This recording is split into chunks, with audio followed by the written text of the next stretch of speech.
Rasio utang masih di 39,96, tidak ada perubahan dalam 3 tahun terakhir, dan kita akan menggunakan terutama sumber utang dalam negeri untuk menjaga keamanannya. Fraksi Demokrat menekankan bahwa belanja modal tetap perlu dijaga karena memiliki multiplier efek yang signifikan terhadap pertumbuhan ekonomi, pencapaian lapangan kerja, serta pemerataan pembangunan. Highlights.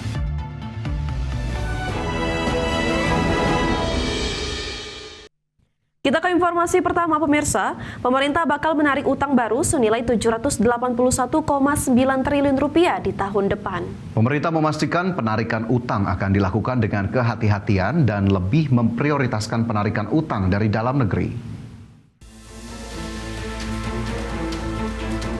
Pemerintah bakal menarik utang baru senilai 781,9 triliun rupiah di tahun depan. Rencana penarikan utang baru di tahun kedua pemerintahan Presiden Prabowo Subianto ini terungkap dalam buku 2 Nota Keuangan beserta Rancangan Anggaran Pendapatan dan Belanja Negara 2026. Penarikan utang akan dilakukan melalui 2 cara, yakni penerbitan Surat Berharga Negara atau SBN sebesar 749,2 triliun rupiah dan penarikan pinjaman sebesar 32,7 triliun rupiah. Kendati meningkat drastis dari realisasi pembiayaan 2022 dan bakal lebih tinggi dari outlook 2025 yang senilai 718,5 triliun rupiah, Menteri Keuangan Sri Mulyani memastikan penarikan utang akan dilakukan dengan kehati-hatian. Pemerintah akan lebih memprioritaskan penarikan utang dari dalam negeri. Rasio utang masih di 39,96, tidak ada perubahan dalam 3 tahun terakhir, dan kita akan menggunakan terutama sumber utang dalam negeri untuk menjaga keamanannya. Penarikan utang pada 2026 menjadi yang terbesar sejak pandemi COVID-19. Pada 2021, pemerintah menarik utang 870,5 triliun rupiah. Di 2022, pemerintah menarik utang sebesar 696 triliun rupiah. Sementara di 2023, pemerintah menarik utang sebesar 404 triliun rupiah dan 2024 558,1 triliun rupiah. Pada Outlook 2025, pemerintah menarik utang sebesar 715,5 triliun rupiah. Dari Jakarta, Tim Liputan IDX Channel.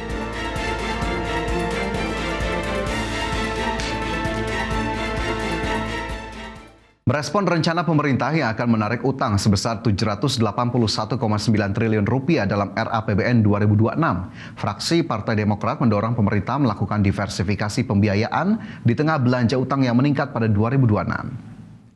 Saat menyampaikan pandangan umum fraksi terhadap RUU APBN 2026 dalam sidang paripurna DPR, anggota fraksi Demokrat Andi Muzakir Akil menyebut, fraksi Demokrat menyarankan instrumen utang yang efisien dan berkelanjutan seperti Green Bond dan Diaspora Bond. Fraksi Demokrat juga meminta pemerintah harus lebih agresif melakukan inovasi pembiayaan. Fraksi Demokrat menekankan bahwa belanja modal tetap perlu dijaga karena memiliki multiplier efek yang signifikan terhadap pertumbuhan ekonomi, pencapaian lapangan kerja, serta pemerataan pembangunan. Pemangkasan transfer ke daerah dan dana desa yang cukup dalam harus diantisipasi dampaknya. Belanja utang yang terus meningkat di tengah target penerimaan yang ambisius menjadi perhatian serius. Fraksi Demokrat menilai pemerintah harus segera mendorong produktivitas di sektor real. Ya pemirsa, Institute for Development of Economics and Finance atau INDEF menyarankan pemerintah harus melakukan pengelolaan utang secara hati-hati. Pasalnya, bunga utang yang harus dibayar telah mencapai 599,4 triliun rupiah dalam rancangan anggaran pendapatan dan belanja negara 2026. Peneliti Pusat Makroekonomi dan Keuangan INDEF Riza Anissa Pujarama mengungkapkan, penarikan utang harus dilakukan secara terukur karena biaya berutang dari surat berharga negara semakin mahal. Selain itu, dengan adanya kenaikan bunga utang, maka akan menghambat penggunaan anggaran belanja dari yang seharusnya bisa dipakai untuk program prioritas malah dipakai untuk membayar utang. Seperti diketahui, pemerintah Presiden Prabowo Subianto berencana menarik utang baru senilai 781,87 triliun rupiah pada 2026. Sehingga biaya berutang kita masih tinggi gitu. Nah ini utang jatuh tempo dan mengutang di 2026 kita mencapai 1.433 triliun, lebih tinggi dari tahun ini gitu ya. Ini yang terdiri dari utang jatuh temponya 833 triliun dan bunga utangnya yang meningkat ke 599,44 triliun rupiah gitu ya. Kalau kita bandingkan gitu beban utang ini, pembayaran bunga utang ini terhadap belanja pemerintah pusat, terhadap belanja negara gitu, pendapatan dalam negeri, penerimaan perpajakan ini sangat tinggi gitu ya. Kalau dibandingkan dengan penerimaan perpajakan kita itu udah 22,27% dari pendapatan perpajakan. Ya, sementara itu pemirsa, Komisi 8 DPR RI meminta pemerintah berhati-hati dalam pengelolaan anggaran belanja negara di tahun depan. Ya, pasalnya seluruh program prioritas di tahun 2026 tercatat memiliki alokasi anggaran yang cukup besar. Wakil Ketua Komisi 8 DPR RI, Abidin Fikri, meminta pemerintah fokus dan efektif memanfaatkan anggaran yang berdampak nyata terhadap hajat hidup masyarakat di seluruh daerah. Di mana hingga Juni 2025, realisasi anggaran hampir semua kementerian dan lembaga mitra Komisi 8 DPR RI telah lebih dari 50%. Untuk itu, Komisi 8 menekankan pentingnya menjaga akuntabilitas anggaran kementerian dan lembaga, serta memastikan setiap rupiah benar-benar sampai ke masyarakat. Kita evaluasi realisasi anggaran pada tahun 2025. Memang harus semestinya itu berbasis kinerja. Jadi jangan sampai hanya terbatas kepada penyerapan semata-mata tapi tidak output yang lebih baik. Ya, pemirsa, ini tadi juga sudah ditegaskan ya oleh ekonom dan juga DPR RI untuk penarikan utang yang jumlahnya besar ya, Fajar ya.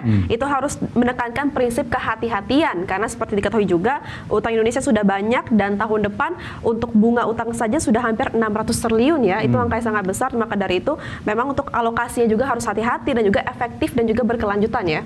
Ya, ini tentu menjadi perhatian tersendiri karena memang defisit di dalam era APBN 2026 ini sudah ditetapkan di angka 2,48%, yang memang pembiayaannya cukup besar dari utang begitu. Nah, ini harus menjadi langkah yang perlu dipikirkan pemerintah, dan biasanya front loading juga dilakukan di akhir tahun 2025 untuk persiapan menuju 2026, dan kita harapkan memang pengelolaan utang bisa secara prudent begitu ya, dan juga efektif dari sisi penggunaannya serta efisien yang memang masih terus ditekankan oleh pemerintahan Presiden Prabowo Subianto, sehingga akhirnya APBN nantinya di tahun 2026 ini bisa digunakan secara optimal dan juga maksimal.